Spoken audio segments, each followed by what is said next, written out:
벌써 2020년도 12달 이삿짐을 싸고 떠나는 등이 보입니다.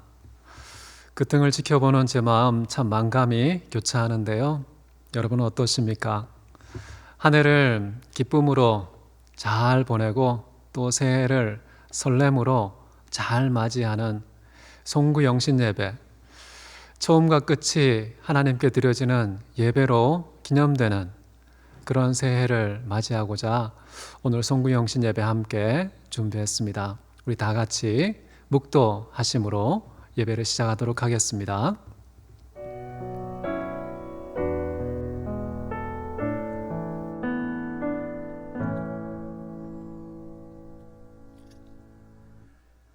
사랑과 은혜가 많으신 하나님 아버지, 당신의 백성을 지키시되 마치 눈동자와 같이 머리털 하나까지 다 세신 바 된 지극히 큰 사랑으로 1년 12달 365일 동안 지켜주시고 인도해 주셔서 감사와 찬송을 드립니다. 이제 1년의 끝자락에 서서 하나님께서 이루신 그 큰 사랑과 은혜를 뒤돌아보며 하나님께 감사하며 주님께 영광을 돌리기 원합니다. 또한 하나님께서 지금까지 은총 가운데 인도해 주셨지만 2021년도 새해에는 더 큰 은혜와 영광으로 함께 하실 것을 믿기에 새해의 첫 순간도 주께 예배로 나아가기 원합니다. 저희들의 예배를 받아 주옵소서. 저희들은 신령과 진정으로 예배하게 하옵시고 1년 전체가 하나님께 드려지는 거룩한 예배의 산 제물이 되게 하여 주옵소서. 예배의 시종을 주님께 의탁하오며 존귀하신 예수 그리스도 이름으로 기도했습니다. 아멘. 네, 오늘 우리에게 2020년도 마지막으로 우리에게 주신 말씀, 그리고 2021년도 새해 처음으로 우리에게 하기를 원하시는 말씀, 신명기 17장 18절에서 20절까지 말씀입니다. 제가 여러분을 위해 봉독해 드리도록 하겠습니다. 그가 왕위에 오르거든 그 율법서의 등사본을 레위 사람 제사장 앞에서 책에 기록하여 평생에 자기 옆에 두고 읽어 그의 하나님 여호와 경외하기를 배우며 이 율법의 모든 말씀과 이 규례를 지켜 행할 것이라. 그리하면 그의 마음이 그의 형제 위에 교만하지 아니하고 이 명령에서 떠나 좌로나 우로나 치우치지 아니하리니 이스라엘 중에서 그와 그의 자손이 왕위에 있는 날이 장구하리라. 아멘. 저는 오늘 여러분과 함께 새해에는 왕이 되십시오 라는 제목으로 하나님 말씀 함께 나누기를 원합니다. 지난 1년 동안 코로나의 두터운 먹구름이 우리 한반도, 아니 온 세계를 1년 동안 마치 지배한 것처럼 보이지만 이 땅의 모든 기쁨과 행복을 다 덮거나 다 제거한 것은 아닌 것 같습니다. 오히려 어려운 때일수록 평소에는 잘 보이지 않던 그런 사랑의 섬김과 나눔도 곳곳에서 자신의 모습을 드러내었던 한 해가 아닌가 싶습니다. 그럼에도 불구하고 우리의 머릿속에 여전히 후회와 아쉬움으로 남는 것들이 많이 있을 텐데요. 어쩌면 그런 아쉬움과 후회가 내년도에 소망의 꼬리로 작용해서 그것을 붙잡으라고 우리에게 신호를 보내는 것은 아닌지 모르겠습니다. 저는 오늘 여러분과 함께 우리에게 주어지는 그 소망의 선물 하나는 과연 무엇일까 나누고자 하는데요. 다름 아니라 새해에는 온전한 왕이 되자라는 소망입니다. 왕은 어떤 사람일까요? 왕에 대해서 성경은 두 군데에서 명함을 보여주고 있는데요. 밝은 부분은 뭐냐? 오늘 함께 읽은 신명기 17장에 잘 설명되어 있고요. 어두운 부분은 어떤 것인가? 사무엘상 8장 말씀에 잘 나타나 있습니다. 오늘 제가 여러분과 함께 나누고자 하는 말씀은 왕의 부정적인 부작용 또는 역기능, 그런 문제점들을 나누고자 함이 아니라 온전한 왕, 하나님께서 모세를 통해 우리에게 가르치고 계신 참된 왕의 실상과 모습은 무엇인가? 이 부분을 함께 나누고자 하는 것입니다. 결론부터 말하면요, 온전한 왕이라는 것은 온전한 인간이다. 모든 사람들에게 그런 온전한 인간의 모델이 되는 것이 진정한 왕이다 라는 이야기로 정리하려고 합니다. 먼저 18절을 한번 보십시오. 그가 왕위에 오르거든 이 율법서의 등사본을 레위 사람 제사장 앞에서 책에 기록하여.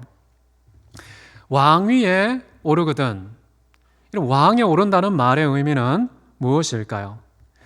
왕이 된다는 것은요, 통치의 보좌에 오르게 된다는 것이고 모든 사람들이 그분을 주목하게 된다는 뜻입니다. 그래서 그 자리에 있는 사람의 말과 행실은 모두 권위가 담긴 신적인 메시지를 가지고 있는 것이죠. 그렇기 때문에 왕은 단어 하나의 사용에도 얼마나 많이 신중해야 되는지 백성 전체를 의식하고 고려하면서 한마디 한마디를 해야 되는 그런 자리가 왕의 보좌다라는 것입니다. 자, 왕은요, 눈빛의 강도나 각도까지도 신중하게 조절해야 되는 막중한 자리에 서 있기 때문에 무엇을 생각하고 무엇을 말하고 어디로 가고 무엇을 행하든지 이 모든 것들이 왕의 마음이 밖으로 드러나는 통치의 행위라는 이 엄중한 마음을 가지지 않으면 안 되겠습니다. 왕은 음으로든 양으로든 모든 사람에게 노출되는 일종의 모델이 되는 자리라고 볼 수 있겠습니다. 숨 쉬는 것조차도 사역이 되는 그런 자리가 왕입니다. 자, 이토록 모든 사람에게 모델의 역할을 수행하는 왕의 처신은 대단히 중요할 수밖에 없겠죠. 모세는 오늘 본문에서 온전한 왕이 되는 다양한 자질에 대해서 설명하고 있습니다. 무엇보다 그는 하나님의 율법을 필사하는 사람이다 라고 말합니다. 하나님의 말씀, 율법이라고 할 수 있는데 모세는 이 율법을 두 번째 것이라는 표현을 쓰고 있습니다. 자, 이것의 헬라어 70인경 성경 번역본에 보면은 신명기라는 말로도 표현될 수 있는 것입니다. 그래서 신명기라는 말의 어원이 이 구절에서 비롯되었다라고 볼 수가 있겠는데요. 여러분, 하나님의 말씀을 필사한다, 기록한다라는 것의 의미는 무엇일까요? 여러분, 모세는 시내산에서 하나님의 말씀을 육성으로, 귀로 들어서 받은 사람입니다. 그리고 하나님께서 친히 돌판을 만드시고 그 돌판에 자신의 친필을 새기셔서 그의 손에 건네어주는 방식으로 말씀을 받았지요. 자, 그런데 왕은 어떤 사람이냐? 모세하고는 방식이 조금 다릅니다. 육성을 귀로 듣고 말씀을 받는 자가 아니라 하나님의 이미 기록되어 있는 말씀을 필사하는 방식으로 하나님의 말씀을 받아들이는 그런 것이 필사의 의미라는 것인데요. 필사를 함으로써 이제 왕은 하나님의 말씀과 직접적인 관계성을 맺게 된다는 것입니다. 이것이 굉장히 중요합니다. 왕이 어떤 글을 쓴다는 것, 이것은 대국민적인 메시지가 담겨 있다고 볼 수 있습니다. 여러분, 왕의 어필, 왕의 친서, 이것은 최고의 신뢰와 권위, 존엄의 상징 아닙니까? 왕이 썼다라는 것은 이미 그 자체로 강력한 메시지를 가지고 있는 것이죠. 자, 그런데 그 왕이 다른 것도 아닌 하나님의 말씀을 필사했다, 하나님의 말씀을 어필로서 작성했다라는 것은 어떤 의미일까요? 왕은 최고의 법, 최고의 질서, 최고의 기준을 가진 사람인데 그가 친서에 쓰기를, 그 친서의 내용이 하나님이 말씀이라는 것은 오직 하나님의 말씀만이 그가 다스리고 있는 모든 국가의 최고의 법이라는 사실을 선포하는 것과 같은 것이죠. 동시에 하나님의 말씀을 필사한다는 것은 이 땅을 다스리는 궁극적인 기준과 질서가 왕의 기분, 왕의 권위가 아니라 하나님의 말씀, 하나님의 권위, 그것이 바로 통치의 기준이면서 모든 땅을 다스리는 기준이 질서가 된다는 사실을 필사의 방식으로 선포하는 것입니다. 왕이라는 것은요, 자기의 권력을 과시하는 사람이 아닙니다. 전쟁을 해서 승리해서 땅과 영토를 넓히고 막대한 전리품을 수고해서 국부의 증대를 도모하는 방식으로 왕됨을 나타내는 자가 아닙니다. 하나님 앞에서 왕은 누구인가? 하나님의 권위를 인정하는 자입니다. 하나님이 친히 자신을 통하여서 온 땅을 통치하고 다스리는 분이라는 사실을 나타내는 제도적인 증인으로 세움받은 사람이 바로 왕이라는 것입니다. 그런데 그 왕이 필사를 할 때 재밌는 표현이 나오는데요. 레위 사람 제사장 앞에서 써야 한다라고 말합니다. 그렇기 때문에요, 왕은 자기의 생각을 함부로 그 필사한 성경에 집어넣을 수가 없습니다. 혹시 자신의 의지와 무관하게 오류가 발생할 때에도 레위 사람 제사장에 의해서 교정이 될 수 있게 한다는 것이죠. 자, 그렇기 때문에 레위 제사장 앞에서 하나님의 말씀을 필사한다는 것은 굉장히 중요한 의미를 가지고 있는 것이죠. 하나님의 말씀은 사람의 생각에 의해서 가감해서는 안 된다. 이미 왕이라고 할지라도 모든 나라를 자기가 기준이 되어서 다스리는 통치하는 최고의 권위라고 할지라도 하나님의 말씀을 변경할 수 있는 권한은 주어지지 않았다는 점을 레위 사람 제사장 앞에서 성경을 필사한다라는 표현으로 설명하고 있습니다. 19절 한번 보십시오. 자, 이 왕은요, 이렇게 필사한 이 성경에 대해서 어떤 태도를 가져야 되느냐? 평생에 자기 옆에 두고 읽어라고 말합니다. 첫 번째는요, 평생에 그 말씀을 자기 곁에 두어야 한다라고 말합니다. 여기서 평생이라는 말이 참 중요하죠. 삶의 모든 날들이 한 날도 예외 없이 하나님 말씀과 왕은 동행하고 동거해야 한다는 것이죠. 하나님의 말씀이 왕이 왕다운 근거라는 말이 여기에서 나오는 것이고요. 왕이기를 중단할 때는 언제냐? 그 하나님 말씀과 헤어졌을 때다 라고 볼 수가 있겠죠. 그렇기 때문에 왕이 왕답게 왕으로서 통치할 수 있는 가장 중요한 근거는 하나님의 말씀과 함께 있을 때다 라는 것이죠. 굉장히 중요한 말입니다. 여러분, 여호수아가 이제 모세의 지도력을 계승해서 약속의 땅으로 들어갈 때에 모든 이스라엘 백성들이 여호수아에게 딱 한 가지 요구한 것이 있습니다.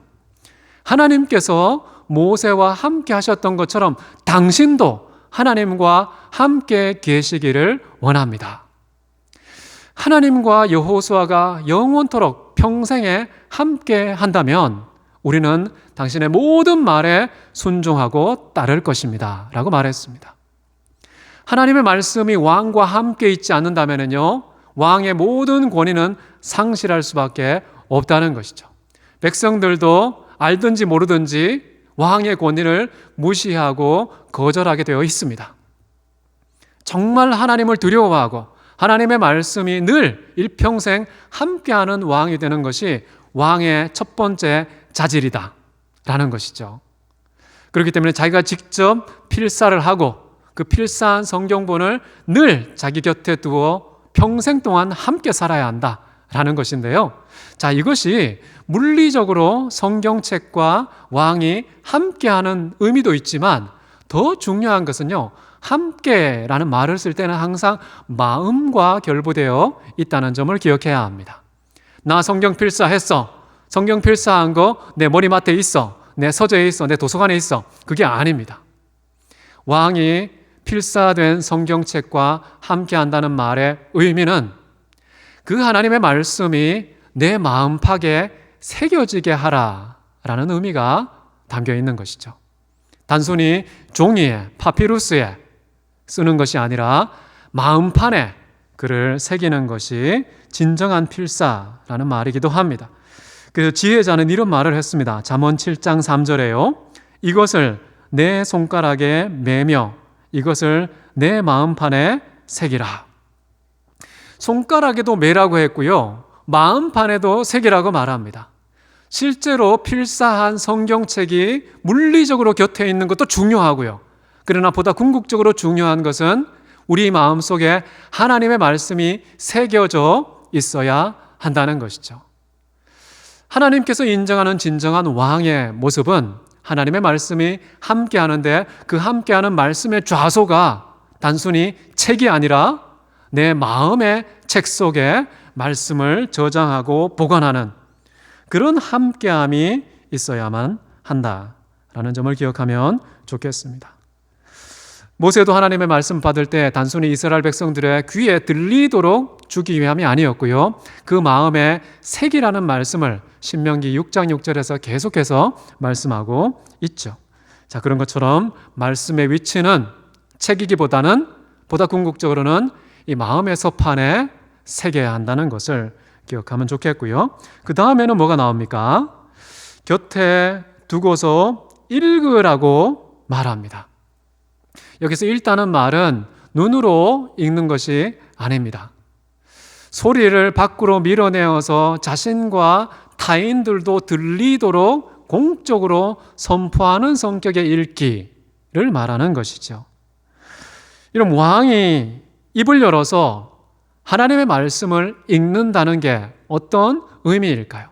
자기 자신과 관련해서 본다면요, 이 말씀을 읽기 위해서는 먼저 생각과 말씀이 섞이지 않으면 안 됩니다. 두 번째, 자기의 목소리와 말씀이 섞여서 혼합되지 않으면 안 되는 것이죠. 생각이 하나님의 말씀으로 물들어 있어야 하고 입술에 나오는 모든 말들이 하나님의 말씀을 담은 수레가 되어야 한다라는 말이죠.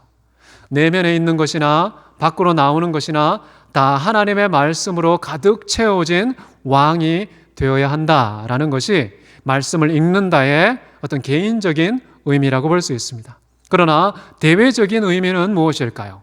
백성에게는 왕이 성경 말씀을 읽는다는 것이 어떤 의미로 다가올까요?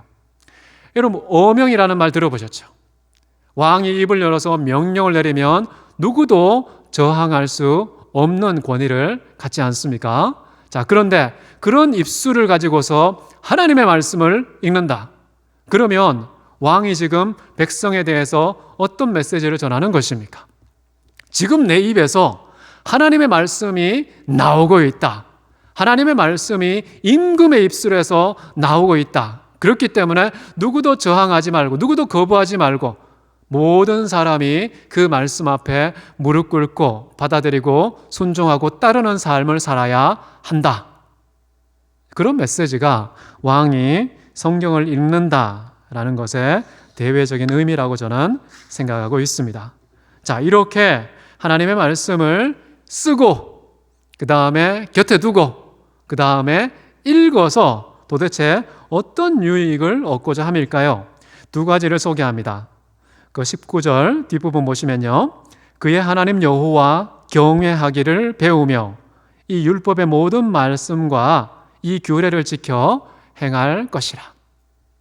좀 다르게 번역을 한다면요, 두 가지를 배우게 된다라고 말합니다. 그 배우는 두 가지 내용의 첫 번째는 하나님 경외하기, 두 번째는 하나님의 말씀과 그 안에 담긴 교훈을 실천하기를 배운다는 겁니다.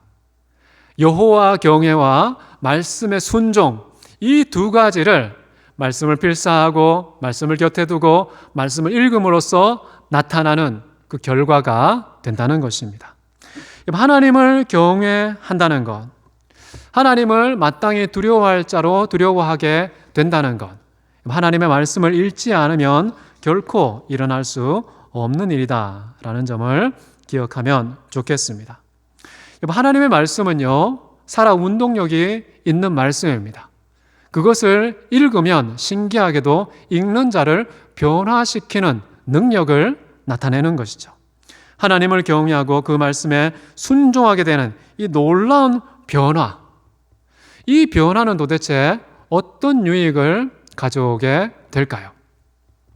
많은 사람들이 하나님을 경외하게 되면 부족함이 없으리로다 라는 말을 기억하면서 뭔가 풍성한 재물, 편안한 삶, 차고 넘치는 그 기쁨과 행복을 생각할 것입니다.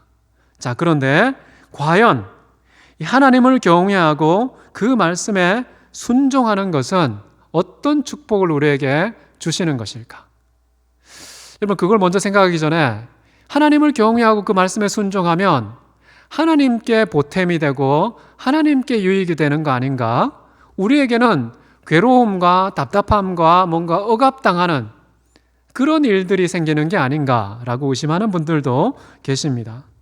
자, 그래서 하나님을 이기적인 신으로 오해하는 분들이 꽤 있는데요.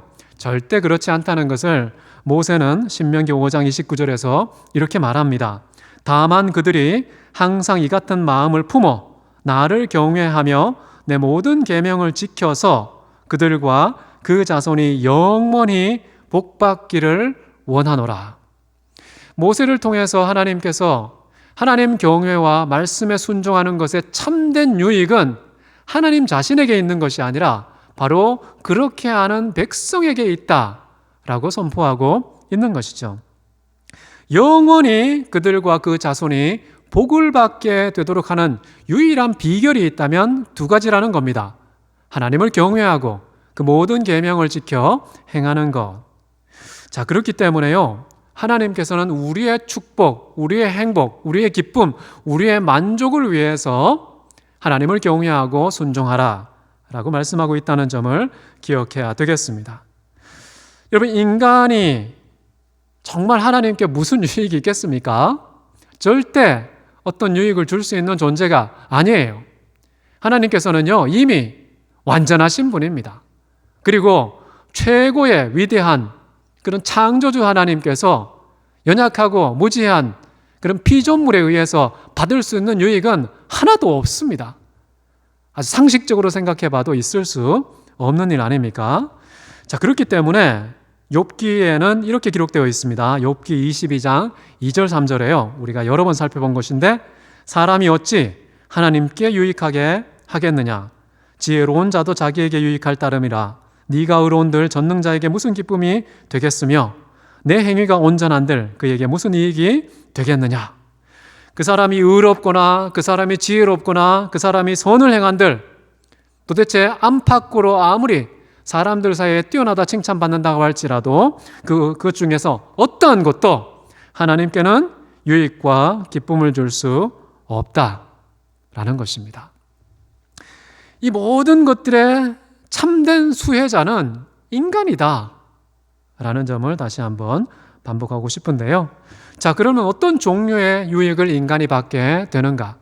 많은 사람들이 기대하는 것은 부가 증대되는 경제적인 복일 것입니다. 큰 권세를 얻게 되는 정치적인 복도 기대할 것입니다. 사람들 앞에서 칭찬과 존경을 받는 사회적인 축복, 불안과 근심이 사라지는 심리적인 복도 기대할 것입니다. 질병이 치료되는 신체적인 복 당연히 흠모하게 될 것입니다. 우리가 하나님을 경외하고 그 말씀에 순종하면 이런 복들이 우리에게 주어질 거야 라고 기대할 것입니다.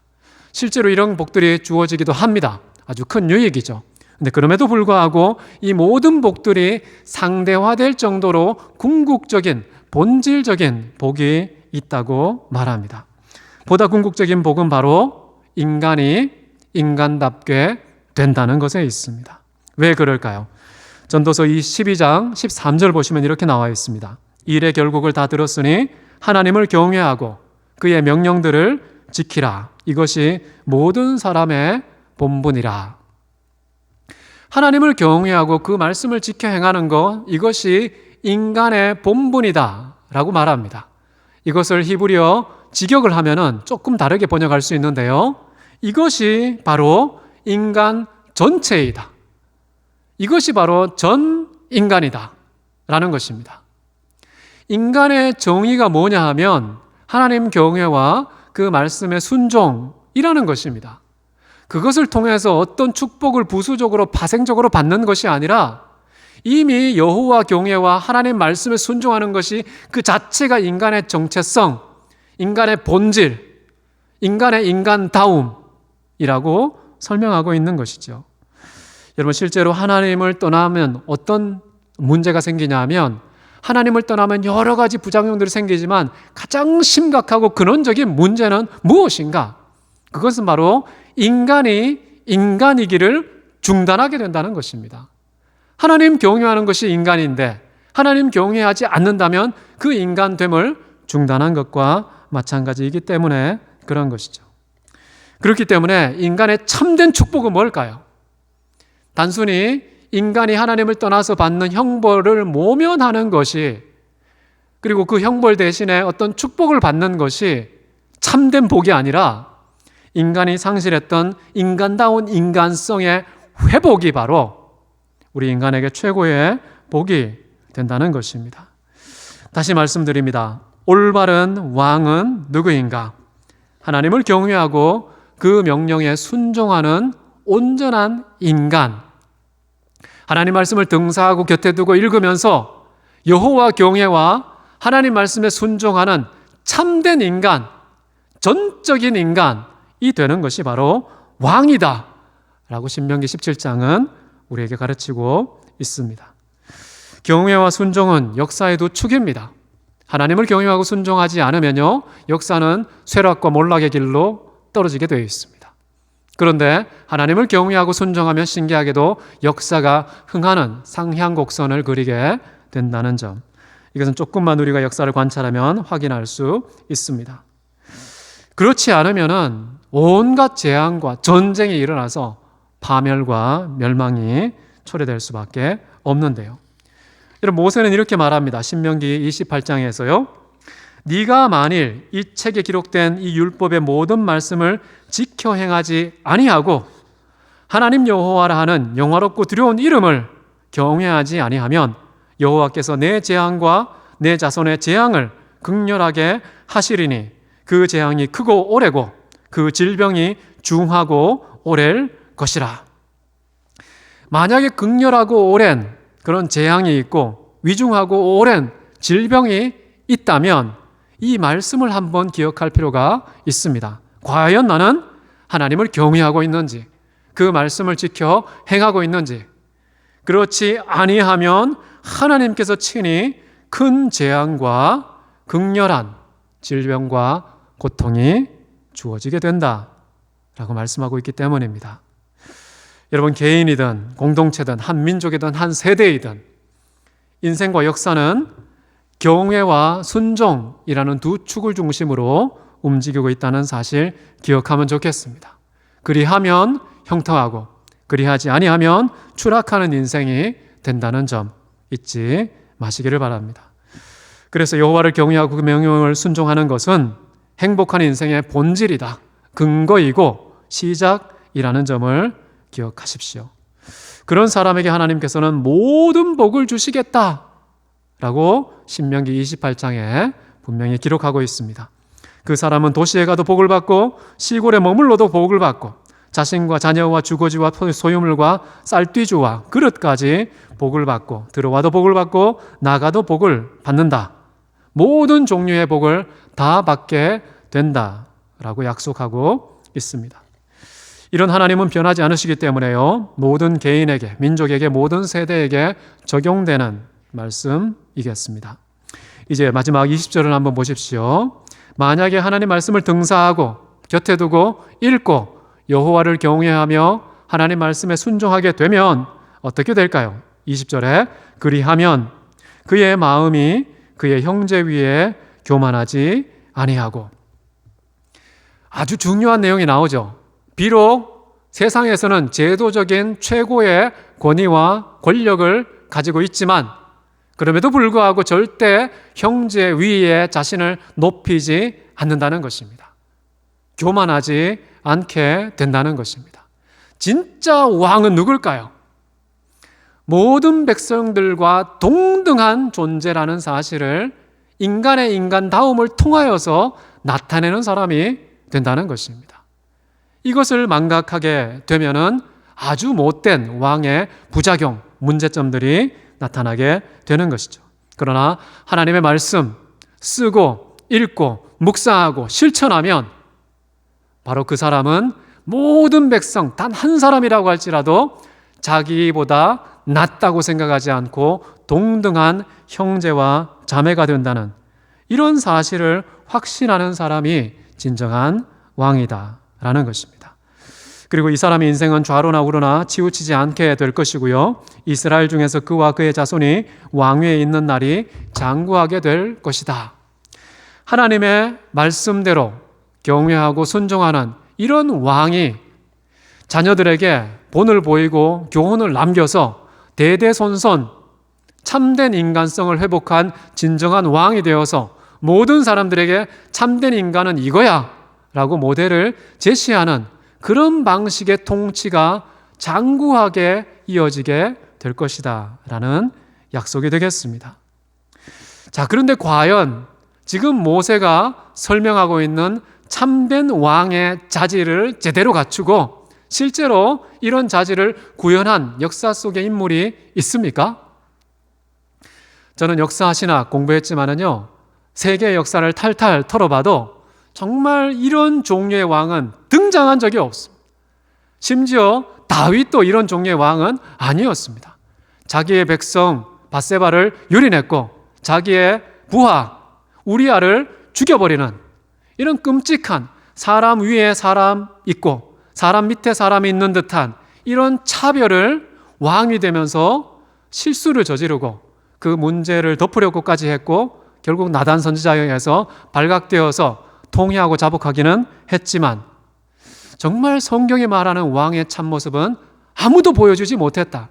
그렇기 때문에요, 인류의 역사는요, 목마름이 있습니다. 갈증이 있습니다. 도대체 언제 이런 종류의 왕이 역사 속에 등판할 수 있겠는가? 그 갈증과 목마름이 차오르고 또 차올라서 드디어 1세기 예수 그리스도께서 하늘로부터 이 땅에 오셔서 우리의 참된 왕이 되셨을 때 다시 모세가 기록한 왕의 참된 자질을 우리는 떠올리게 되는 것이죠. 도대체 예수는 누구지? 가만히 보니까요, 예수님은 바로 신명기 17장에 언급되어 있는 왕의 참모습을 우리에게 가장 정확한 모델로 보여주셨구나 라는 사실을 깨닫게 되죠. 여러분, 예수님께서 이 땅에 오셔서 행하신 모든 일들을 요약해서 한 줄로 이렇게 표현했습니다. 요한복음 14장 31절인데요. 오직 내가 아버지를 사랑하는 것과 아버지께서 명하신 대로 행하는 것을 세상이 알게 하려 함이로라. 여러분, 신약에서는 사랑한다는 말이 구약에서는 경외한다는 말하고 똑같은 것입니다. 다시 말하면 하나님께서는 예수님께서 이 땅에 오셔서 하나님을 경외한 것과 그리고 아버지께서 명하신 그대로 다 행한 것, 이것을 세상에 알게 하기 위해서 왔다. 그런 삶을 살았다. 라고 자기 인생을 한 줄 요약한 것입니다.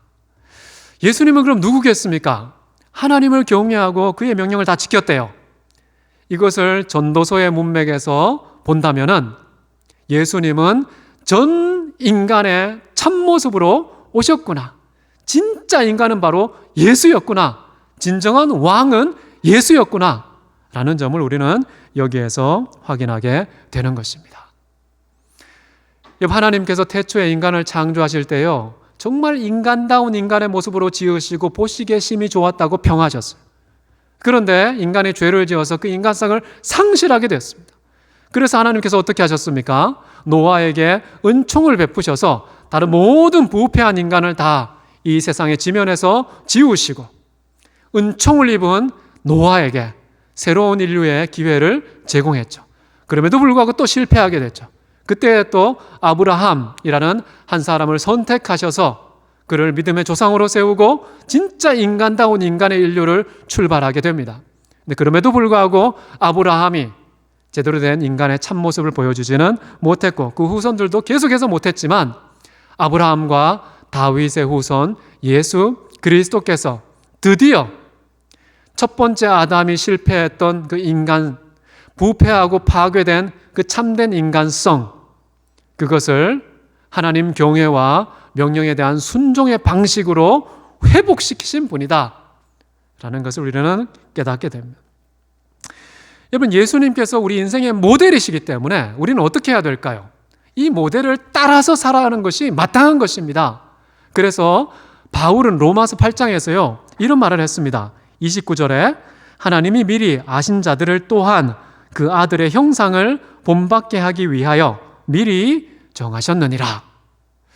재밌는 말씀이죠. 아들의 형상을 본받게 하는 것이 만세전부터 인간을 선택하고 작정하신 목적이라는 것입니다. 예수님은 완전한 경외, 완전한 순종을 통하여서 참된 인간다움을, 참된 왕의 본분을 우리에게 보여주셨습니다.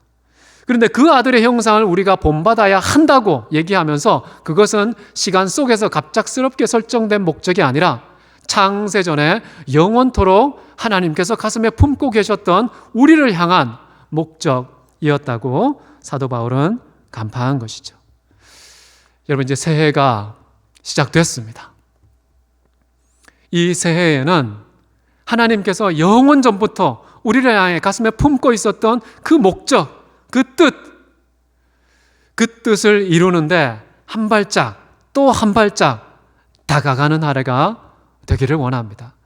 구체적인 계획들이 참 많을 것입니다. 그 모든 계획이 하나님께서 원하시는 이 목적에 한 발짝씩 기여하는 그런 계획을 세우시고 그런 계획이 1년 동안 아름다운 열매를 거둘 수 있기를 바랍니다. 여러분, 우리는 왕 같은 제사장으로 부름을 받았습니다. 왕은 누구입니까? 방금 말씀드린 것처럼 하나님의 말씀을 필사해야 됩니다. 다시 말하면 하나님의 말씀과 나와 직접적인 관계를 반드시 맺어야 한다는 것이죠. 그리고 그 말씀을 항상 곁에 평생토록 두어야 한다. 단순히 책으로만 들고 있는 것이 아니라 우리의 마음팍에 새겨야 한다라는 말이고요. 그리고 그 말씀을 끊임없이 읽고 묵상하고 연구하고 암송해서 무엇을 배워야 될까요? 하나님을 경외하는 것이 도대체 무엇인지 성경이 가르치는 대로 경외하고 하나님의 모든 계명을 순종하고 지킴으로 비로소 참된 인간성을 회복하는 것입니다. 왕 같은 제사장은 뭘까요? 제사장은요, 자신을 위해서 존재하는 사람이 아닙니다. 다른 사람들을 위해서 존재하는 사람이 제사장이죠. 우리는 왕 같은 제사장인데요, 지금 신명기 17장이 말하는 이 제사장의 참된 자질을 잘 구비해서 어떻게 해야 될까요? 세상에 있는 모든 사람들에게 그들 위에 높아지고 교만하게 된 사람이 아니라 오히려 그들 밑으로 낮아져서 모든 사람의 종이 되어서 참된 인간이 무엇인지 빛과 향기의 방식으로 선포하는 사람, 그 사람이 바로 진정한 제사장이 되는 것이죠. 저는 새해에 이런 인간다운 인간이 모든 사람들의 목적이 되면 참 좋겠다고 봅니다. 아무리 자신을 돌아봐도 정말 내가 인간인가? 무엇에 근거해서 나는 인간인가? 생각하면 할수록 하나님 앞에 부끄러운 것만 보입니다. 근데 정말 중요한 두 가지 우리는 목적을 알았습니다. 첫 번째는 하나님을 경외하는 것이고 두 번째는 그 말씀을 지키는 것. 야, 이것이 온 인류의 역사를 관통하고 있었구나. 아니, 영원 전부터 시작된 일이구나. 우리 인생이 방황하지 않고 좌로나 우로나 흔들리지 않고 정말 영원토록 길이 보존되기 위해서는 인간이 인간답게 될 때에 가능하다라는 점을 오늘 말씀을 통해서 받아들이면 좋겠습니다. 정말 새해에는 인간다운 인간의 참모습을 통해 서로가 만나고 교제하고 풍성하고 아름다운 사랑이 나누어지기를 바랍니다. 함께 기도하시겠습니다. 사랑과 은혜가 많으신 아버지 하나님, 새해에는 하나님께서 말씀으로 선포하신 온전한 왕이 되기를 원합니다. 이미 왕 같은 제사장으로 부르셨는데 말씀에 기록된 그 자질을 갖추고 있지 않다면 얼마나 하나님께 누가 되겠으며 이 세상에는 얼마나 무익한 자가, 어쩌면 해로운 자가 되겠습니까? 오늘 함께 읽었던 이 말씀을 통해서 늘 성경을 쓰고 곁에 두고 읽고 가슴팍에 새기고 삶으로 쏘내려가는 그런 말씀의 사람들 다 되게 도와주시옵소서. 인간다운 인간의 참모습을 내게 갖추고 평생 동안 예수 그리스도의 형상, 그 형상을 내게 온전히 본받고 모든 사람에게 증인으로 나타내는 하나님의 종이 되도록 축복하여 주옵소서. 존귀하신 예수 그리스도 이름으로 기도했습니다. 아멘. 자, 설교가 조금 길었는데요. 어느덧 새해가 시작됐습니다. 한 해 한 해 지나갈 때마다 우리 마음속에 만감이 교체하는데요.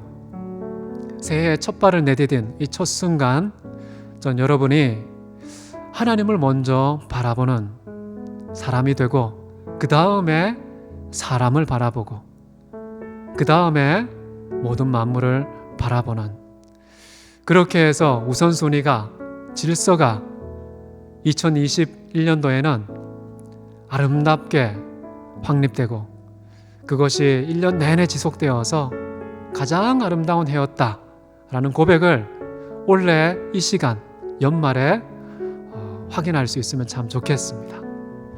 특별히 다른 광고사항은 없고요. 이제 1월 3일 11시 새해 첫 주일 예배, 그때 또 동영상으로 함께 만나도록 하겠습니다. 제가 축도함으로 모든 예배 마치도록 하겠습니다. 지금은 우리 주 예수 그리스도의 은혜와 아버지 하나님의 무한한 사랑과 성령님의 감동 감화 교통 충만하게 하심이 2020년도 이제 모든 것을 마무리하고 2021년도 새해를 설레는 마음으로 맞이하고 진짜 하나님께서 말씀하신 대로의 왕이 되고 참된 인간성을 온 세상에 빛과 향구로 나타내고 보여주기를 소원하는 사랑하는 성도님들 머리 위에 영원토록 함께 계시기를 간절히 축원하옵나이다. 아멘.